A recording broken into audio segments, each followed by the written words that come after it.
The title is The End of Evolution. And when I say end, I mean end in all the ways that we use that word.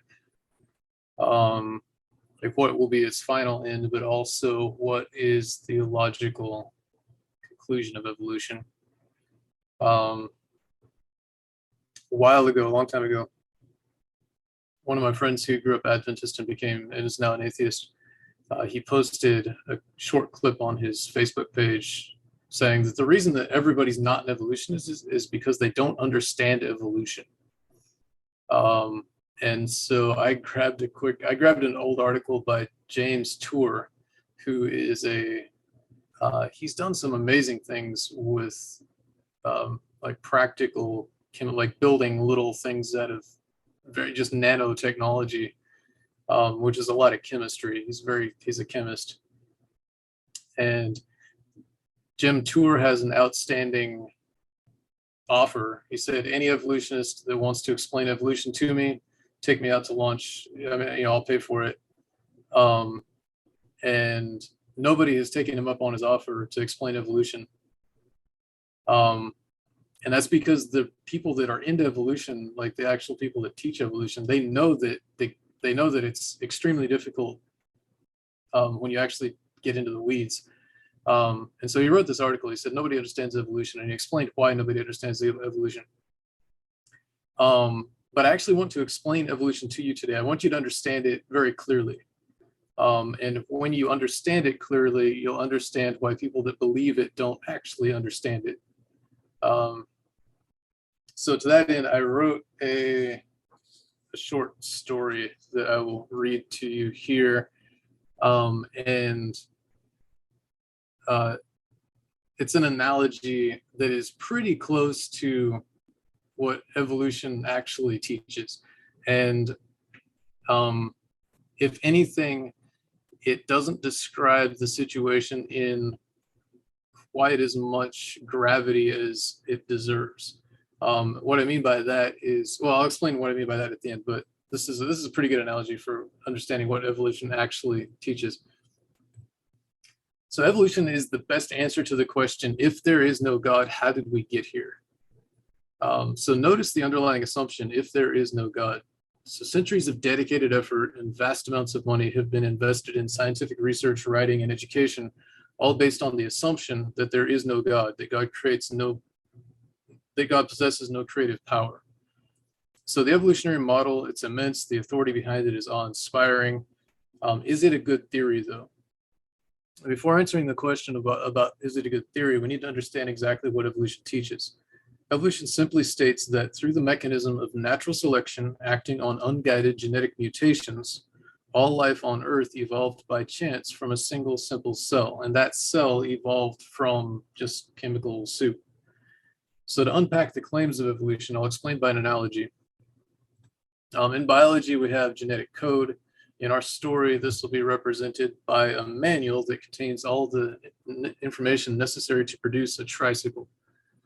It contains information on how to find and process iron ore. I apologize, this is not an iron mine, but it tells you how to recognize rubber trees, harvest the sap, turn it into rubber.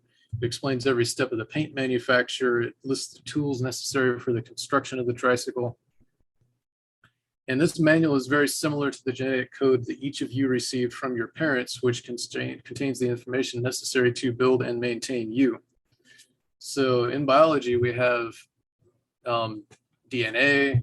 In our story, we have the manual.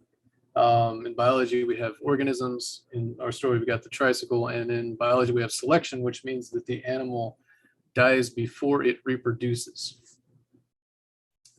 So in this story, we'll have reviews on Amazon that will determine whether the tricycle survives and reproduces or not. So a certain bright young designer who we'll call Chuck came up with what he thought was a brilliant plan to produce the perfect tricycle. He built a factory and named his factory Evotrike. And he hired several skilled and diligent workers to build his tricycles. The first batch of tricycles was, of course, produced from the first manual. It was a well thought out, well written manual. The first batch of tricycles had rave reviews on Amazon.com. EvoTrack's catchphrase was "Evolve with the best." Chuck had a unique idea for improving each generation of tricycles. The first part of the plan was to get 10 new manuals written for every production run. He wanted to do it medieval style and hire 10 copyists to reproduce the manual by hand. Then he planned to use each of the new manuals to make a new batch of tricycles and sell the tricycles and chart their ratings. The manual that produced the best tricycles would be saved and copied the next time, and so on and so forth. So after the first batch of tricycles hit the market, he had his copyists reproduce the instruction manual by hand. When the first production run of tricycles was completed, the original manual was discarded, and each of the 10 new manuals was used to create a new batch of tricycles. The tricycles were sold on Amazon. The customer reviews for each of the 10 batches were used to judge the quality of the 10 manuals. The copyists had copied the manual carefully, and each of the 10 batches turned out quite well. The average star rating on Amazon for all 10 batches was 4.7, with the lowest coming in at 4.5 and the highest coming in at 4.9 stars. According to Chuck's plan, the manual for the batch of tricycles with the 4.9 star rating was saved and all the others were destroyed. In evolutionary terms, they were selected out of the population. That second generation manual was then copied again 10 times, and 10 new batches of tricycles were made. This time, the average star rating for the 10 batches dropped to 4.6, but one batch actually got a perfect 5.0 star rating. Chuck was ecstatic. His plan to improve the tricycles was working. He discarded all of the 9 copies from the manual that had produced tricycles with inferior ratings and had his copyists reproduce the manual of the top scoring tricycle 10 more times. For many more generations of tricycles after each production run, the manual for the best scoring tricycle was copied 10 times. The other manuals were discarded, and 10 more batches of tricycles were produced. After 10 years of repeating this process and 20 generations of tricycles, the average star rating on Amazon for the 10 batches was only 3.2. Chuck, who was older by now and called Mr. Darwin by his employees, was sure that customers had just gotten pickier, but one employee, who we'll call Bill, decided to test Chuck's method for improving the tricycles. After the 21st generation of tricycle had been produced, the customers had rated the tricycles on Amazon. Chuck had chosen the winning manual and thrown away the losing manuals. Bill snuck the discarded manuals out of the trash and hid them in his office. He compared each of the manuals and found that, on average, the copyists had made 100 errors in each of the 10 copies. Most of the errors were insignificant, but some had serious consequences, such as this one he found on page 413. 8 of the 9 manuals read, "Mix 4.9 kilograms of red pigment with 50 liters of paint." The last manual read, "Mix 4.9 grams of red pigment with 50 liters of paint." One little letter, a K, was missing.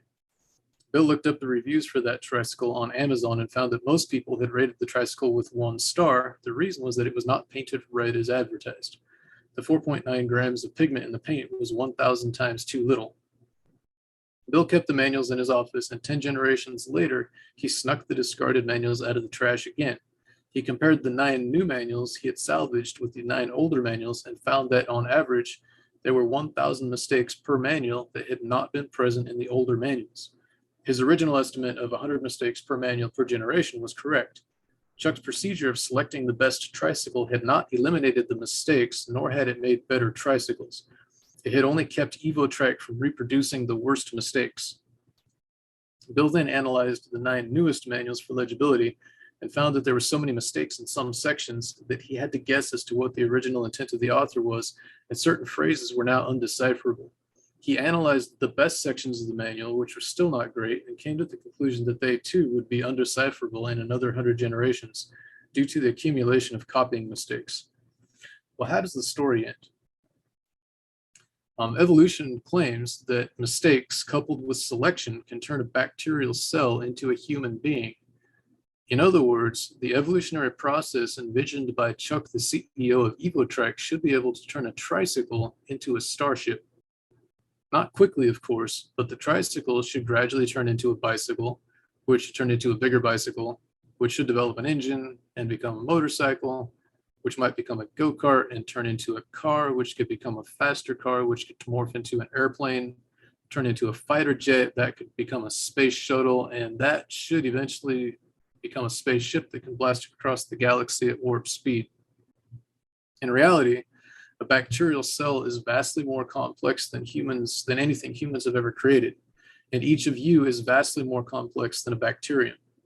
Each one of you, however, have 100 roughly genetic copying mistakes or mutations that your parents didn't have, and each of your children will have 100 mutations that you don't have. So how will the story of the human race end? Realistically, based on the correct interpretation of the evidence, we can see that Bill is right and Chuck's plan will never improve the tricycles. If Chuck had kept the original manual and continued making tricycles with that manual, the quality could have remained excellent. Biological organisms, however, don't have the luxury of retaining their original manual, their original genetic code. We're forced to accept whatever we get from our parents, and what we receive is always inferior to what they have. Mistakes accumulate with each passing generation, and eventually the mistakes get so bad that error catastrophe and genetic meltdown occur. This has happened or nearly happened with several species. You may have heard of the Florida panther. The population was reduced to about 6 individuals in the 1970s, and inbreeding that resulted caused the genetic mutations they had to nearly kill them. They were saved by bringing in panthers from different genetic populations. We humans are better off than the Florida panther, of course, but we're still subject to the same laws of genetics. It may take many more generations, possibly even thousands of years, before our genetic code becomes so degraded that we become extinct, but it absolutely must happen. This could be depressing, but the Bible is true, and it tells us that we'll be getting new perfect bodies with perfect genetic codes, and we get to keep them forever. So I have a question for everyone. On the day when everyone who has ever lived is standing before the judgment seat of God, will there be an evolutionist in the crowd? The answer may seem obvious. When the whole world is standing before the throne of the Creator, it will be abundantly clear that we did not evolve from bacteria. That's not the point I'm intending to make, though. The point is this: on that day, will there be anyone in the whole universe who still believes that the law of evolution is the only way to progress? Now, what's the law of evolution? How does one species progress and become better according to evolutionary theory? Well, it's by beating out others. You prove your strength when you destroy someone who is weaker, and you hope your children go on destroying all others so that your genes will ultimately dominate the population. Selfishness is the law of evolution, and selfishness will raise you up above all others. What's the law of the kingdom of God, though? It's love the Lord your God with all your heart, with all your soul, with all your mind, and with all your strength. Love your neighbor as yourself. Love your enemies. Do good to those who hate you. Bless those who curse you. Pray for those who mistreat you. Look after orphans and widows in their distress. Take care of those who are weaker than you. The law of evolution is that the strong survive, but Jesus, who had all the power to speak the universe into existence, became weak, sacrificing everything for the purpose of saving us and raising us up to be one with him. I really like this quote from Paul in Philippians. He said, "In your relationships with one another, have the same mindset as Christ Jesus, who being in very nature God, did not consider equality with God something to be used to his own advantage. Rather, he made himself nothing by taking on the very nature of a servant. Being made in human likeness and being found in appearance as a man, he humbled himself by becoming obedient to death, even death on a cross. Therefore, God exalted him to the highest place and gave him the name that is above every name, that at the name of Jesus every knee should bow, and in heaven and on earth and under the earth, and every tongue acknowledge that Jesus Christ is Lord, to the glory of God the Father." These verses state that God will exalt Jesus to the highest place precisely because he humbled himself. Satan, on the other hand, has been promoting selfishness as the road to progress since the very beginning. He's the one who said, "I will ascend into heavens. I will raise my throne above the stars of God. I will sit enthroned on the mount of the assembly, on the utmost heights of the mount of the congregation. I will ascend to the tops of the clouds. I will make myself like the Most High." When the final judgment comes, however, and he sees that all of his plans to promote himself have only resulted in shame, and that because of the love and humility of Jesus, God has crowned him King of Kings and Lord of Lords, Satan will realize that all of his selfish scheming has only gained him shame and damnation. He has been warring against love, the law of the universe, and destruction has been the only result. According to the verses that we read in Philippians, before Satan is finally destroyed, even he will bow before Jesus and declare with every other being that has ever lived in the universe that Jesus is Lord. When Jesus is finally crowned King of Kings and Lord of Lords before the entire universe, there will be no evolutionists, not because everyone has been convinced by scientific arguments, but because everyone has seen that selfishness is self-destructive and that love is the way to achieve greatness. Okay, so I mentioned that So there's one main point that I want to bring out where that analogy is not as, it doesn't make the story sound as hard as it actually is. So obviously, if you make a bunch of mistakes in a manual, the product is not going to be better in the end. And that's what happens over and over and over again in evolution. And when you see people say, oh, well, we observe evolution happen, what they mean is that the evolutionary process did something good, but it did something good by breaking something that was there. So Mike Behe in his book Black Box, he said, or Edge of Evolution, I think probably was the book that he said this in. He said that evolution can save a city by burning a bridge. Like if you got an army attacking, it's good to burn the bridge so that the army can't cross the river and burn the city, right? So if you burn the bridge, you can save the city that way. That's what evolution does. That's how antibiotic resistance works in bacteria. That's how quinine resistance works in malaria parasites. It's always breaking the genetic code so that the organism can protect itself from something. So that's not the kind of progress that you need to actually turn a bacteria into a human. Oh, and then the point that I want to make was that our genetic code, it's not actually like a book. It's actually way more complicated than that, like way more complicated. Our genetic code, there's 2 rungs of the ladder, right? So each of those rungs of the ladder kind of dictates the other rung. Like in other words, if you set one line of code, the other line is set by that first line. But God has designed this so well that both sides of the genetic code are useful. In other words, it's like writing a book that has one story written one direction and you read it backwards and it has a different story. That's a lot harder than just writing one book. But that's what God did in our DNA. And then there's other ways that the DNA actually folds in on itself, and that's important too for the information stored. And it just gets more and more complex as we understand more and more about it. Okay, I want to go on to talk about the philosophy of evolution a little bit. Okay, so why are there atheists? I would say that if you ask people in the general public, why are you an atheist, or why do you think atheists exist, it would be scientific consensus. That would be the big answer. Science shows that God is not irrelevant, and therefore, like, why bother? Faith is seen as inherently irrational. Religious claims are believed to be untestable. And this is a big one. The trajectory of science has been away from supernatural causes and toward material causes. So like gravity, for example, it was a mystery, I suppose, a long time ago why things orbited each other out in space. And now, now we think it's not a mystery. It's like, oh, well, it's gravity, but we don't know what gravity is.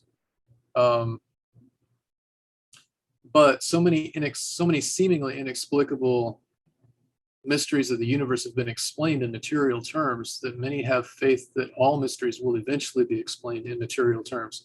So in other words, because we now understand gravity, we will eventually understand evolution, even if the science is actually against it at the moment. That's the faith in evolutionary theory. There is some evidence for a very old Earth. Radiometric dating, some of radiometric dating. We went over carbon-14 a while back. Carbon-14 is not evidence for an old Earth. It's actually very strong evidence for a young Earth. But other radiometric dating, like uranium, lead, and potassium argon, does appear to point to a very old Earth. Tectonic plate motion approximately matches radiometric dating, which is interesting to me. That's very interesting. I don't know what to make of it. And according to our best interpretations of the data, a lot of time is required for the dissipation of heat from cooling magma. So, for example, the ocean floor is made of magma and it's cold now, and it's a mystery how it could have cooled off so fast. But similar to radiometric dating, that sword cuts both ways, because we find deep down in the earth, at the core mantle boundary of the earth, we find the tectonic plates that fell down into the earth, that were subducted down into the earth at the flood, and they're still cold. If those plates had been there for 1,000,000 years, they would not be that cold, but they're thousands of degrees colder than the surrounding material. So the evolutionists have a heat problem, the creationists have a heat problem. I don't know what to make of the creationist heat problem. They don't know what to make of the evolutionist heat problem. There is some evidence for an old Earth, but again, that same evidence is two-sided. The order of life in the life forms in the fossil record, that's an interesting one. I think it must be explained by processes during the flood, burying organisms in some kind of reasonable order. But it's interesting. It's interesting that the flood did it that way. And then there's common structures that could point to a common ancestor, such as like bats, humans, and whales all kind of have forelimbs that look like they could be related. Okay, is evolution actually true? Is it even scientifically possible? And I hope that you've seen, like, I hope that analogy made enough sense that you can intuitively say, no, that actually doesn't make any sense at all. But even beyond that, studies in microbiology have shown that evolution cannot produce new information, much less life. And from a purely scientific perspective, there are many ways to measure the age of the Earth, and the methods don't agree, and most methods give a short chronology, as we went over the first 3 weeks of the lectures. I would say this is, people like to quote scientific reasons, but I feel like emotional reasons are actually a lot more important to people in general. And I harped on this book last week, this book by Dinesh D'Souza. God forsaken, bad things happen. Is there God who cares? Yes, here's proof. Now, I thought his proof was kind of ridiculous, but he made some really good points in the book. And one of the really important points he made was that atheism is wounded theism. Christianity didn't meet some need. They felt let down by God, personal suffering, or suffering in the world. Like, he quoted a story about Michael Shermer. I met Michael Shermer. He doesn't live too far away from me here in California. He is a very famous skeptic, atheist. He's a really nice guy. He helped me out with a class that I was teaching on critical thinking. But Michael Shermer, and he was raised Christian. And D'Souza quoted him in the book as, I guess he was engaged to this girl who got in a car accident, got paralyzed, and he prayed about it, and God didn't answer the prayer like he wanted, and so he was just done being a Christian. Now he's a famous atheist. Something like that. And that same story, I've heard similar versions of that story over and over again, or I've watched people become atheist when their parents get a divorce or they get a divorce. And one interesting one was, I was in a class here at Loma Linda, and the professor has been a pastor before, and we were talking about this very topic, and the professor said, he told a story. Someone came, a husband and wife came to see him, and apparently the husband had completely lost faith in Christianity. And this professor of mine said, he told the couple, he said, my experience is that when that happens, there has been some major moral failing. And the guy said, okay, you're giving me a lot to think about.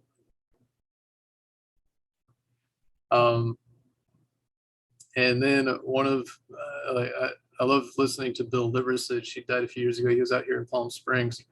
But Bill Liversidge, he told a story about a kid who called him one day. He'd been a mentor to this guy who was in seminary, and this kid called him from seminary, from college, and he said, I don't know what I believe anymore. And he was going on and on about having all these doubts and not knowing what he believed. And Bill just stopped him and said, what did you do? and it finally came out that he had cheated on an exam, and he cheated on a Hebrew exam, I think, if I remember the story correctly. And now he was getting close to graduation, and if he admitted that he had cheated on the Hebrew exam, they might not let him graduate on time. Like, he might have to take another year of school. And so he was in this dilemma: do I confess what I've done, or do I just let it slide and just get my degree?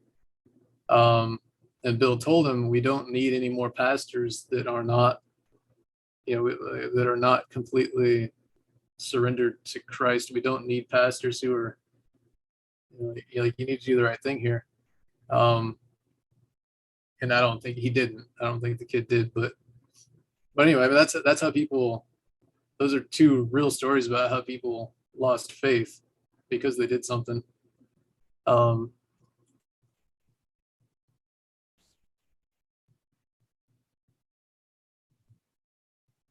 And then a big one that people quote is the problem of evil. And I think David Hume stated the problem of evil better than anybody. He said, is God willing to prevent evil but not able? Then he is impotent. Is he able but not willing? Then he is malevolent. Is he both willing and able? Whence then is evil? And this seems like a really difficult logical problem to get out of. Voltaire, this was Voltaire's take on it. He wrote this long poem on the Lisbon disaster, on the earthquake of 1755. Voltaire said, but how conceive a God supremely good who heaps his favors on the sons he loves, yet scatters evil with as large a hand? What eye can pierce the depth of his designs? For that all-perfect being came not ill, and yet came it from no other, for he is Lord. Yet it exists, O stern and numbing truth. And so, I suppose, the typical Adventist answer to this is free will, of course. God gave us free will. We can choose to do evil. God doesn't stop us from doing evil. And we believe that he allows us to make bad choices, to make evil choices, because that's the only way that love can exist in the universe. In other words, love is valuable enough to God, and that he's willing to allow this evil. And obviously, love is something that you choose.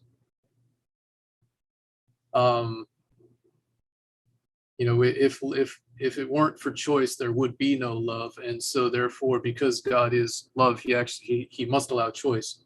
And so I think the problem with this whole logical construct comes from believing that God's modus operandi is power, and not understanding that it is in fact love. In other words, God has some very good reason to not stop evil. He could, of course he's powerful enough to do that. He has a very good reason not to. And that's completely taken out of this equation. Darwin even imagined that he was doing God a favor by removing from God the blame for all the evil in the world.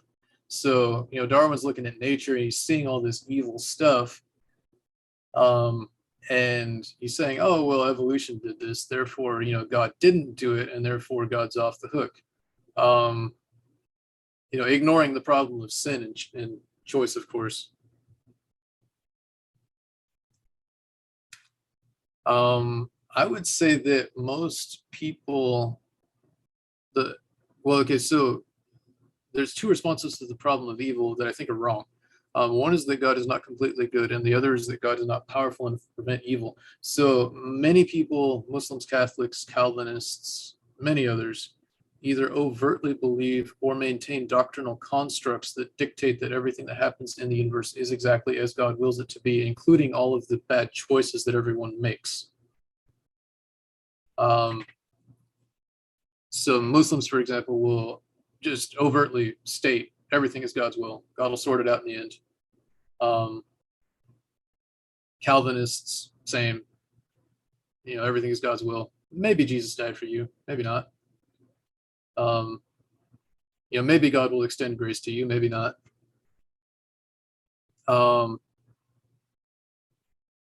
And then there's the other take, which is better but still bad, is that God is not powerful enough to prevent evil. And this was Rabbi Harold Kushner wrote a very, very popular book a long time ago, When Bad Things Happen to Good People.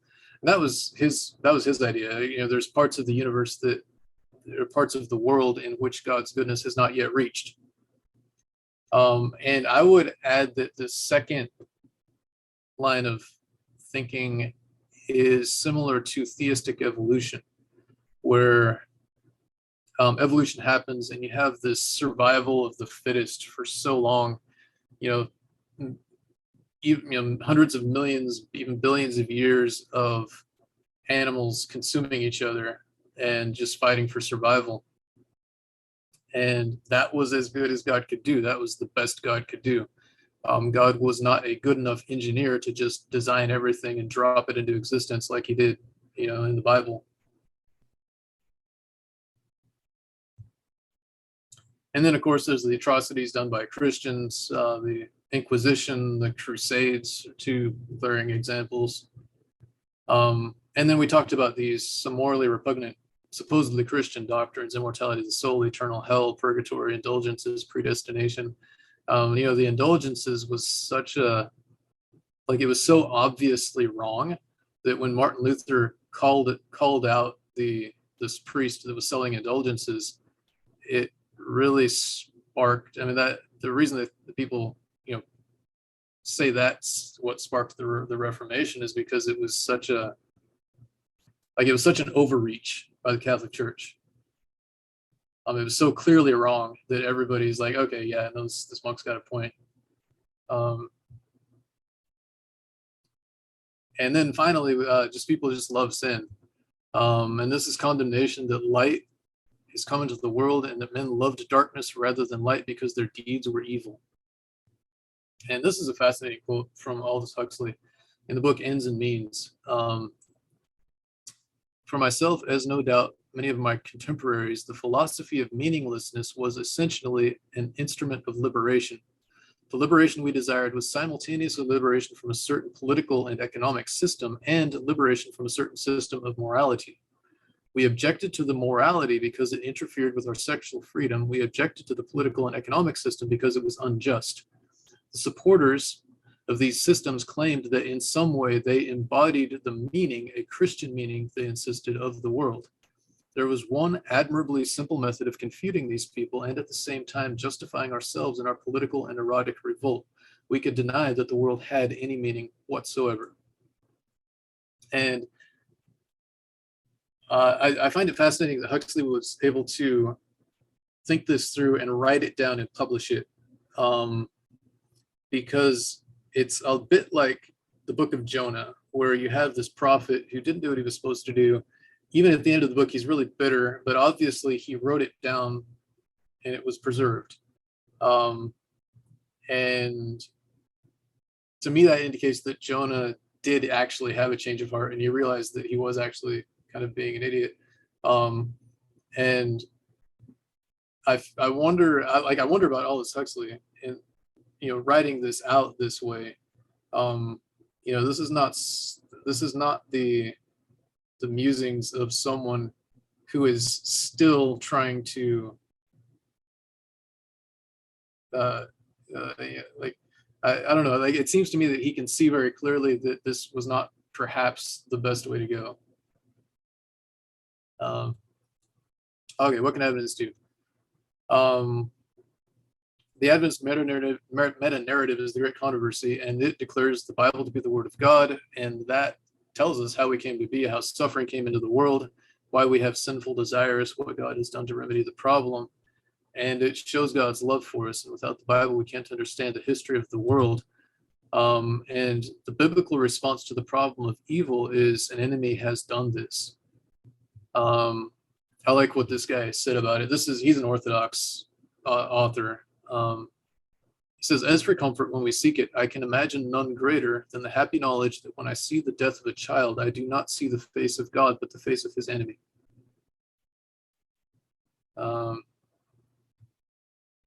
So popular response to evil, God is responsible.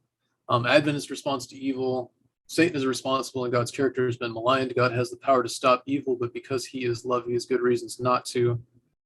And I want to add that doctrines are important because they are beliefs about God's character.